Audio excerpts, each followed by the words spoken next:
What's going on out there, all my Arrow fans out there, nerd tubers and geek viewers of the world? TheMrDarkPhoenix is back, bringing you guys my top 5 Arrow Season 3 first half moments. If this is the first time you're catching my channel, please make sure you hit that subscribe button, because I post videos every single week, and I would love to have you guys a part of the nerdy, geeky family that we have here on YouTube. But without further ado, I give you guys my top 5 Arrow Season 3 moments from the first half of Season 1. Number 5, Colton Haynes takes the name Arsenal.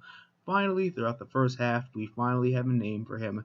Instead of having Oliver to have to struggle to not call him Roy and not call him Speedy in the field, finally a psycho apprentice of Wildcat drops the name Arsenal, and Oliver decides to keep it, and Roy accepts it humbly. That's why that made my number 5. Number 4, Cupid is introduced and joins the Suicide Squad. Cupid was one of my top rated characters introduced in the show since day one. I made a previous video begging them to introduce her, and not only introduce her, but use her in a more useful setting than just a one-time villain, and that's it. Her joining the Suicide Squad opens up the doors for her to come back multiple times, and even gives her the chance to show that she is just as crazy as Harley Quinn, and is proven that she just might be. Number 3, The Brave and the Bold showcases Captain Boomerang in a new additions to Team Arrow, in a new case to hang your costume. Not only was The Brave and the Bold the epitome of nerdom, 2 hours of greatness, it was also the chance to see that we respect each other, and we have basically given you a brand new space to hold your suit. Not too sure if we're going to see the Flash suit every time we go into the Arrow Cave, but it would be nice to glance at it every once in a while. But all in all, the crossover was great, and I love how everybody's universes were collided, and now we have a new way of doing things on both ends. Number 2, Nyssa Al Ghul returns to Starling, searching for Sarah's killer, not only fighting Merlin, but Team Arrow as well in her ruthless search to find out who killed her beloved.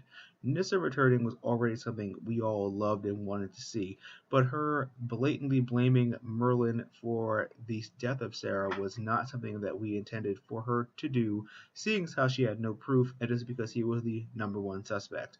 But as we've all seen, Merlin couldn't have done it, because why would you kill someone, the loved one of Ras Al Ghul? Despite what he felt about Sarah, he loves Nyssa and would not want to see her hurt by his own hands. But all in all, the fight scene between the 3 of them was greatly choreographed and awesome to look at. And my number 1 moment, which should be no surprise to any of you, Ras Al Ghul is a total badass, like we expected, nothing less from a man of his caliber, and Oliver is clearly outmatched and outclassed, and is killed by Ras in a shocking mid-season cliffhanger. Literally.